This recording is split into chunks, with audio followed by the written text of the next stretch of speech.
예, 다 함께 기도하겠습니다. 하나님 아버지, 저희가 주님 말씀 듣기를 원합니다. 주님 발 앞에 앉은 마리아처럼 모든 것을 잊고 주님 말씀에만 빠져들기를 원합니다. 이 시간 저희에게 생명의 말씀을 들려주십시오. 성령님께서 저희 마음을 밝혀주십시오. 그래야 저희가 깨닫게 하시고 뜨겁게 하시고 저희 마음이 힘을 얻게 하시고 순종하게 하옵소서. 우리 구주 예수님의 이름으로 기도합니다. 아멘.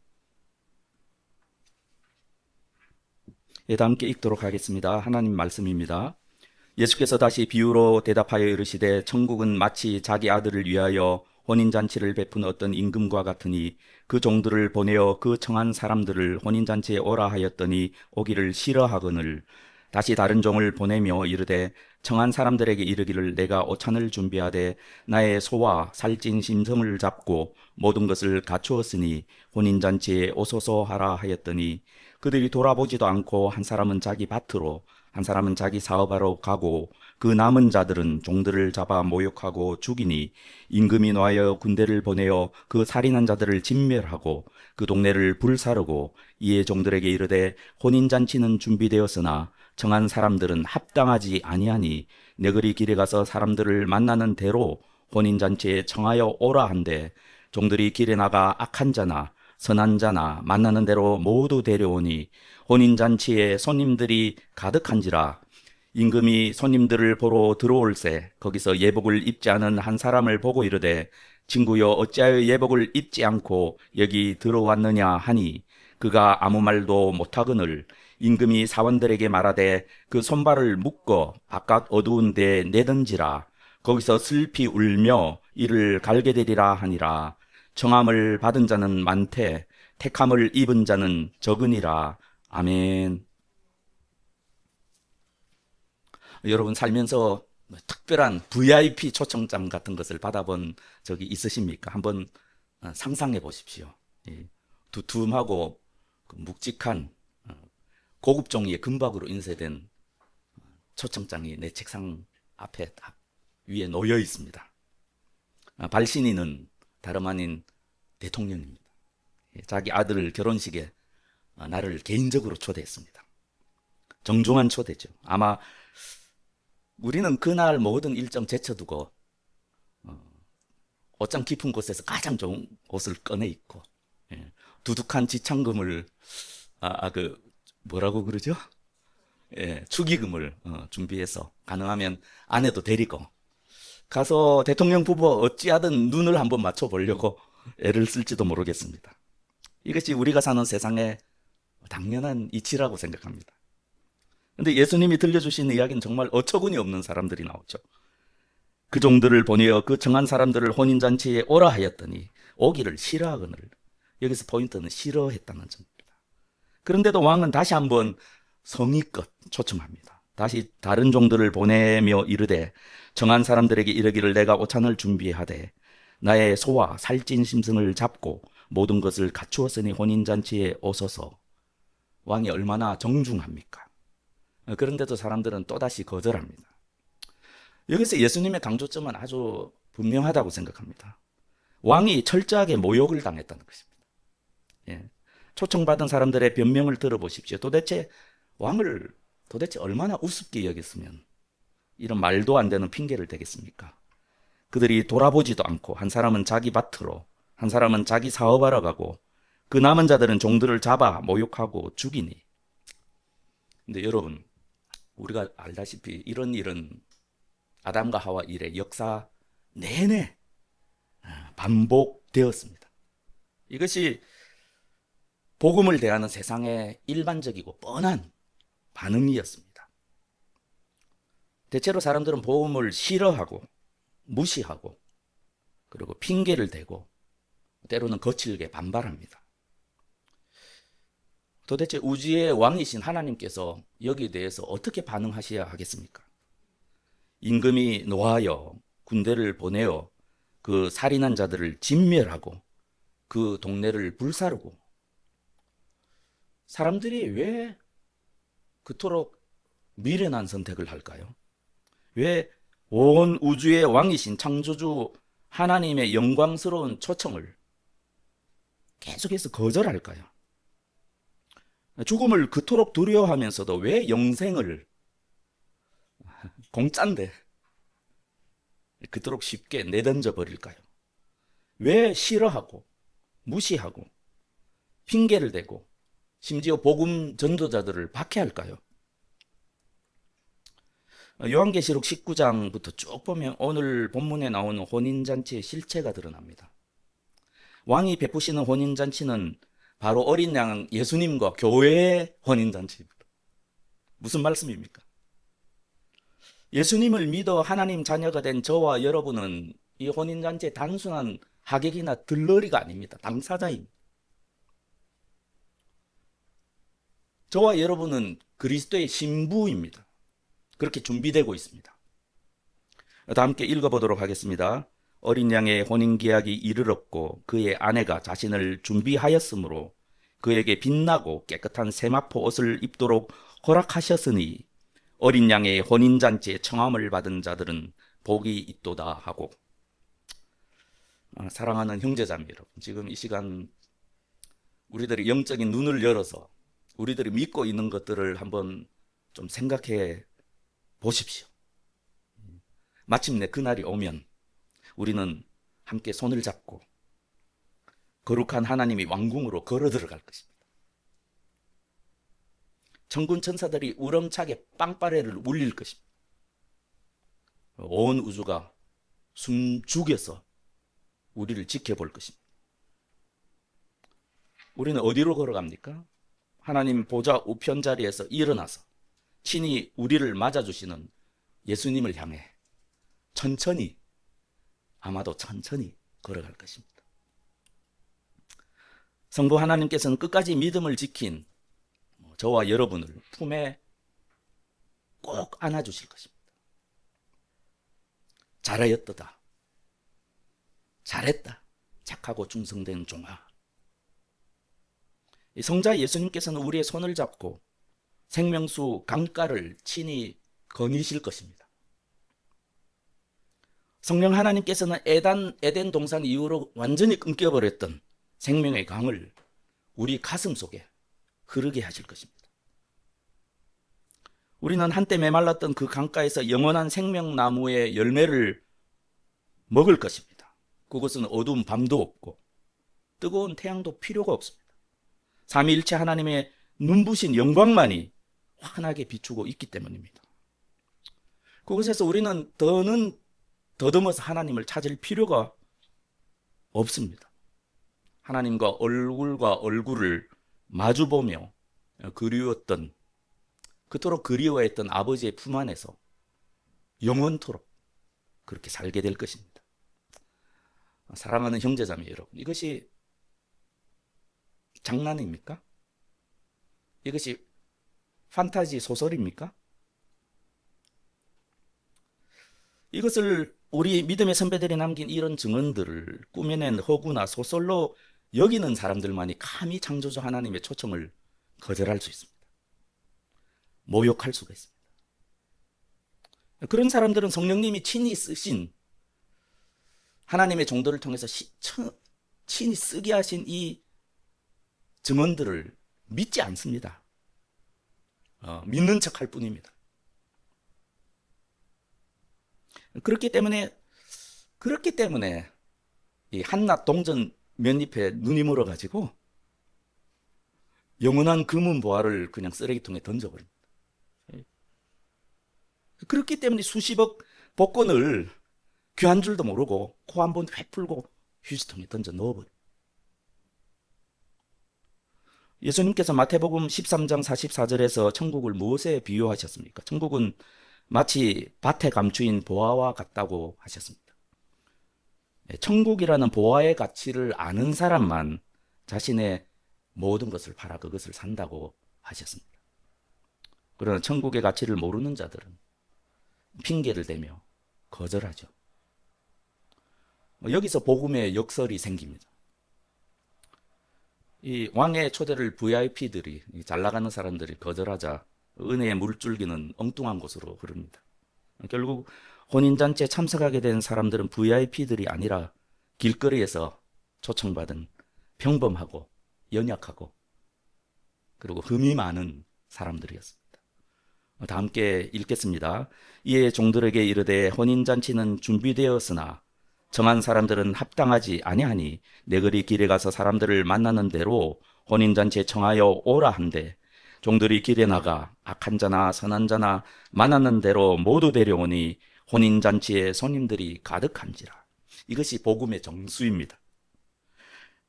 악한 자나 선한 자나 만나는 대로. 무슨 뜻입니까? 이 혼인잔치에 참석하는 데는 아무런 자격 조건이 없다는 것입니다. 혼인잔치에 합당한 사람은 VIP들이 아니라 길거리에서 우리가 흔히 만날 수 있는 그런 평범한 사람이라는 뜻입니다. 저는 이 말씀을 준비하면서 정말 깊이 하나님께 감사했습니다. 우리 가운데 세상에서 떵떵거리며 사는 부자나 권력자가 없다는 사실에 감사했습니다. 이 자리에 모인 저와 여러분이 하나같이 크고 작은 아픔과 슬픔을 짊어진 아직도 모자라고 부족하고 모난 그런 평범한 사람들이라는 것에 대해서 하나님께 정말 감사했습니다.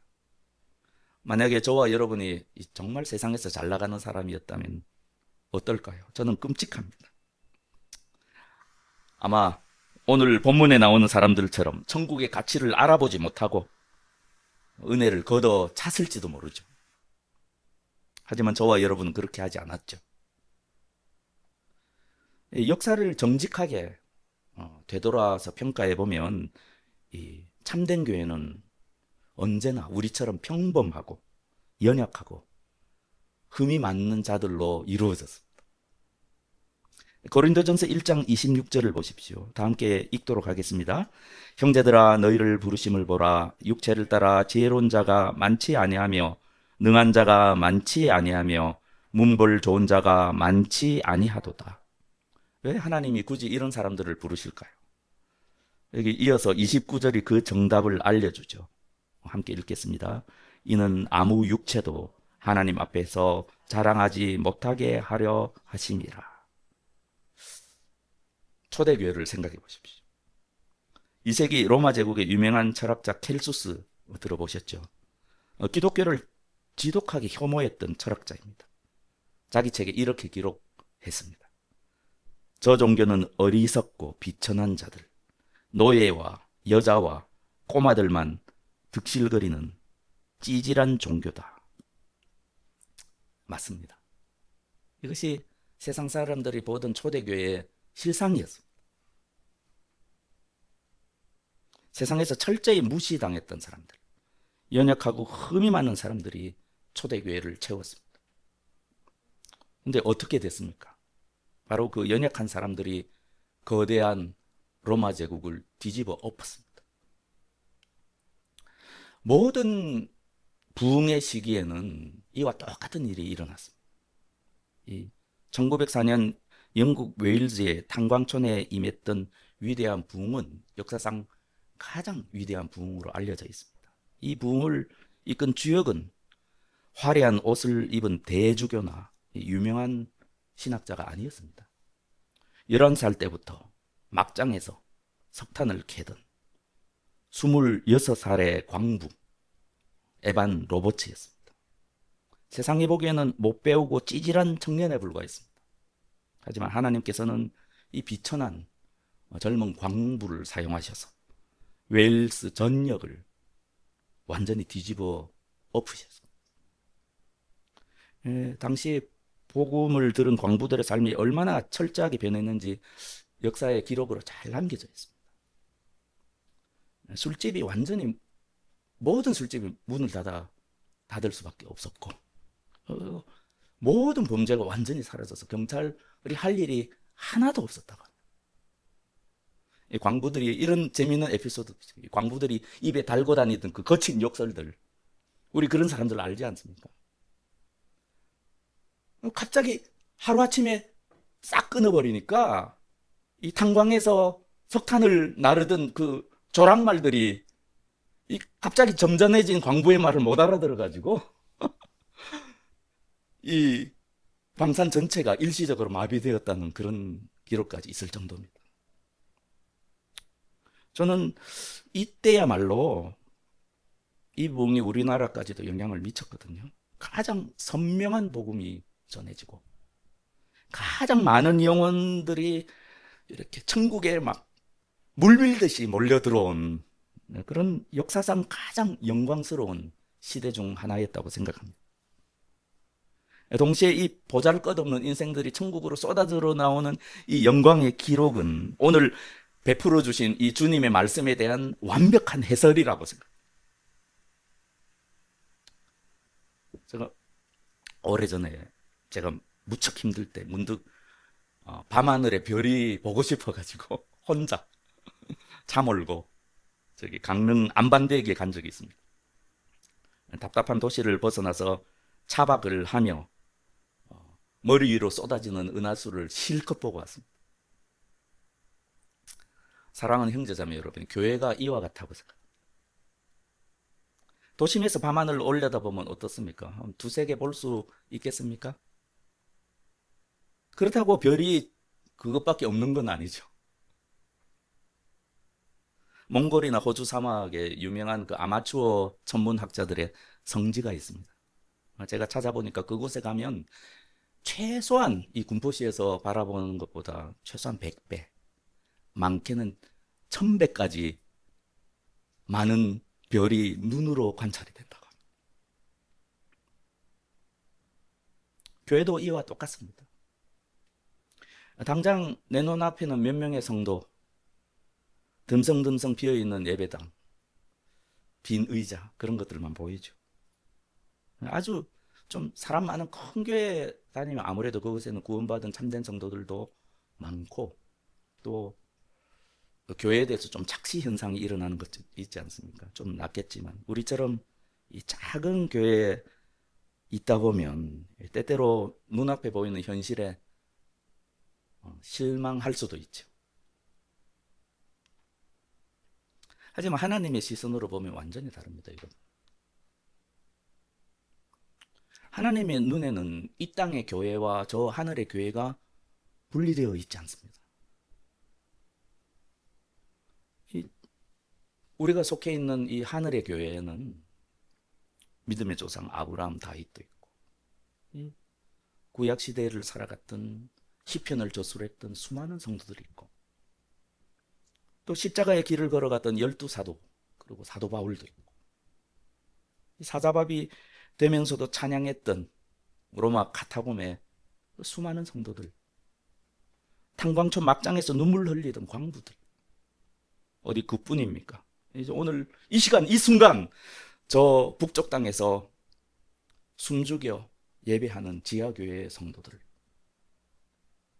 히브리서 말씀처럼 구름대와도 같은 증인들이 저와 여러분을 둘러싸고 있습니다. 그리고 사랑하는 형제자매 여러분, 여러분 어떨지 모르지만 저는 우리 교회가 참 좋습니다. 한때는 그러지 않았는데 지금은 너무 좋습니다. 목사님 저도 그만하고 여러분도 보니까 그만합니다. 어떤 제 동기 목사님이 그 교회에 유명한 국회의원이 있다고 되게 자랑하던데 저는 안 그래서 자랑스럽습니다. 어쩌면 사람들은 우리를 비웃는 사람도 있을 수 있고 또 우리를 안타까워하는 사람도 있을 수 있죠. 하지만 저는 저와 여러분이 이루고 있는 이 교회가 자랑스럽습니다. 왜냐하면 저와 여러분은 하나같이 그 영광스러운 하나님의 초청에 기꺼이 응한 사람들이기 때문입니다. 솔직히 저도 그렇지만 여러분 가운데도 누구라고 말씀은 안 드리겠지만 하나님의 은혜를 받지 못했다면 진작 이 세상 사람이 아니었을 사람도 있습니다. 그것이 자랑스럽습니다. 유력 인사가 아니라 주님의 십자가만 자랑할 수 있다는 사실이 굉장히 자랑스럽습니다. 세상에서 깨지고 상처받아 비틀거림의 교회를 찾아온 어떤 영혼이 있다고 해봅시다. 우리가 그들을 향해 이렇게 이야기할 수 있다고 한번 생각해 봅시다. 잘 오셨습니다. 주님의 은혜로 회복된 영혼들이 여기에 있습니다. 오직 우리 주님만이 나에게 그러하셨듯이 유일하고 참된 소망입니다. 당신도 회복될 수 있습니다. 당신도 충분히 담배 안 끊어도 하나님 사랑을 받을 자격이 있습니다. 실제로 지난 주간에 한 영혼에게 이렇게 진실되게 말씀드릴 수 있어서 참 감사했습니다. 그리스도의 십자가만을 자랑할 수가 있다면 이 작고 연약한 사람들이 모인 것만으로도 이것은 이미 완벽한 교회일지도 모른다는 생각을 했습니다. 적어도 저는 그렇게 생각합니다. 오늘 말씀에 의지해서 분명히 말씀드립니다.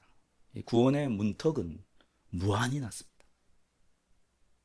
그러므로 교회의 문턱도 무한히 낮아져야 합니다. 저도 어떤 설교자들처럼 한때 교회의 문턱을 높여야만 참된 교회가 될 것이라는 그 착각과 환상에 빠진 적이 있었습니다.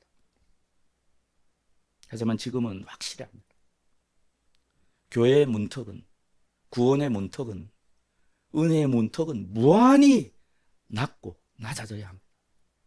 이것이 주님의 뜻입니다. 다 함께 9절과 10절 말씀을 다시 한번 읽어보겠습니다. 내 글이 길에 가서 사람을 만나는 대로 혼인잔치에 청하여 오라 한데 종들이 길에 나가 악한 자나 선한 자나 만나는 대로 모두 데려오니 혼인잔치에 손님들이 가득한지라. 모름지기 교회는 이래야 합니다. 상처 입은 사람, 냄새 나는 사람, 몸과 마음에 깊은 장애를 안고 있는 사람, 이 모든 사람들이 이 교회를 꽉 채워야 합니다. 그래야 하늘 잔치에 참여하기 전에 먼저 이 땅에서 그것을 조금씩 맛보아야 하는 것이죠. 모름지기 교회는 이래야 되고 이것이 교회라고 저는 생각합니다. 근데 여러분, 이 지점에서 또 하나의 역설이 발생하죠. 하나님의 무한한 은혜와 사랑, 그리고 하나님의 완전한 거룩하심이 그 안에서 발생하는 역설입니다. 오늘 본문의 마지막 장면을 함께 읽도록 하겠습니다. 임금이 손님들을 보러 들어올새 거기서 예복을 입지 않은 한 사람을 보고 이르되 친구여 어찌하여 예복을 입지 않고 여기 들어왔느냐 하니 그가 아무 말도 못하거늘 임금이 사원들에게 말하되 그 손발을 묶어 바깥 어두운 데 내던지라. 거기서 슬피 울며 이를 갈게 되리라 하니라. 청함을 받은 자는 많되 택함을 입은 자는 적으니라. 사랑하는 형제자매 여러분, 잔치에 들어온 손님 중 예복을 입지 않은 딱 한 사람이 손발이 묶여서 바깥 어두운 데로 내쫓깁니다. 길거리에서 조건 없이 아무나 다 불러다 놓고 예복을 안 입었다고, 언제 준비할 시간이 있었다고 내쫓다니 참 불합리하게 느껴질 법도 합니다. 하지만 우리 믿음의 선배들을 보니까 이 복음의 역설을 잘 이해하셨던 것 같습니다. 이 고대 중동에는 왕이 하객들에게 입을 예복을 미리 나눠주는, 미리 제공해주는 그런 기록들이 있습니다. 성경 안에도 있습니다. 그러므로 여기서 말씀하신 예복은 내가 도덕적으로 착하게 살거나 율법을 잘 지켜서 내가 스스로 짜입는 많은 돈을 주고 사서 입어야 되는 그런 옷이 아닙니다. 예수 그리스도께서 십자가의 피로 우리를 씻기셔서 거저 입혀주시는 깨끗한, 왕이 제공해주시는 깨끗한 흰옷, 그것이 예복입니다. 그리스도의 온전하고 완벽한 의로움, 그 옷을 입으라는 것입니다. 우리는 이 옷을 오직 믿음으로, 은혜로만 입습니다. 근데 어떤 한 사람이 더러운 옷 벗기를 거절하고 새 옷 입기를 거부하는 어처구니 없는 사람이 있었던 것입니다. 그가 아무 말도 못하거늘 이라고 하셨습니다. 무슨 변명을 할 수가 있겠습니까? 여러분 생각해 보세요. 예수님을 믿는다고 하면서도 이 더러운 옷을 벗지 않고 예수님의 피로 깨끗해진 흰 옷을 입지 않는다? 이게 말이 되는 소리입니까? 그런 법은 없습니다. 사랑하는 형제자매를 한번 생각해 보십시오. 하나님 아버지께서 아들의 피값으로 내어주신 눈부신 예복을 거절하고 여전히 냄새나는 옛 누더기 같은 그 옷을 고집하는 껍데기 신자는 절대로 혼인 예식에 참여할 수가 없습니다. 절대로 천국에 들어가지 못합니다. 왜 그렇습니까? 그런 것은 하나님의 은혜를 짓밟고 그리스도의 십자가를 모욕하는 것이기 때문에. 다 함께 읽어볼까요? 그런즉 우리가 무슨 말을 하리요? 은혜를 더하게 하려고 죄에 거하겠느냐? 그럴 수 없느니라. 죄에 대하여 죽은 우리가 어찌 그 가운데 더 살리요? 신약 성경은 끊임없이 경고합니다. 불의한 자가 하나님의 나라를 유업으로 받지 못하는 줄을 알지 못하느냐? 미혹을 받지 말라. 음행하는 자나 우상 숭배하는 자나 간음하는 자나 탐색하는 자나 남색하는 자나 속여 빼앗는 자들은 하나님의 나라를 유업으로 받지 못하느니라. 바울은 단지 도덕적으로 착하게 살라는 것이 아니지 않습니까? 어둠의 누더기를 당장 벗어 던져버리고 생명이신 예수 그리스도 그분 자체를 내 삶의 옷으로 입으라는 그런 피토하듯 외치는 그 외침이 바로 이런 말씀들 아니겠습니까? 다 함께 읽도록 하겠습니다. 너희는 유혹의 욕심을 따라 썩어져가는 구습을 따르는 옛사람을 벗어버리고 오직 너희의 심령이 새롭게 되어 하나님을 따라 의와 진리의 거룩함으로 지으심을 받은 새 사람을 입으라. 이것이 우리가 입어야 될, 저와 여러분이 입어야 될 예복의 본뜻입니다. 우리의 누더기를 벗고 그리스도의 피로 깨끗해진 흰 옷을 입어야만 하는 것이죠. 신약 성경에는 예수님의 가르침으로 파생된 이러한 사도들의 경고로 가득합니다. 우리가 잘 아는 디트리 본헤퍼 목사님은 죄 용서만 받고 십자가를 따르지 않는 그런 신앙을 값싼 은혜라고 비판하셨죠. 또 찰스 스펄전 목사님은 이렇게 설교했습니다. 폴 로이스 목사님도 종종 자주 이런 설교를 하시죠. 당신을 일상의 죄에서 구원하지 못하는 믿음은 지옥의 심판에서도 당신을 구원하지 못할 것입니다. 네, 오해하지 마십시오. 이 예복에 관한 경고의 이 말씀은, 이 주님의 말씀은 우리의 구원의 문턱을 높이시려는 것이 아닙니다. 이 예복에 관한 이 무서운 경고의 말씀은 구원의 문턱을 높이시려는 것이 아니라 저와 여러분이 과거로 절대 되돌아가지 못하게 하려는 이 우리의 태도를 막아버리시는 하나님의 은혜의 배려입니다. 그런데도 되돌아가는 사람들이 그토록 많습니다. 오늘 말씀을 맺도록 하겠습니다. 예수님의 말씀은 이 결론은 명확한 것 같습니다.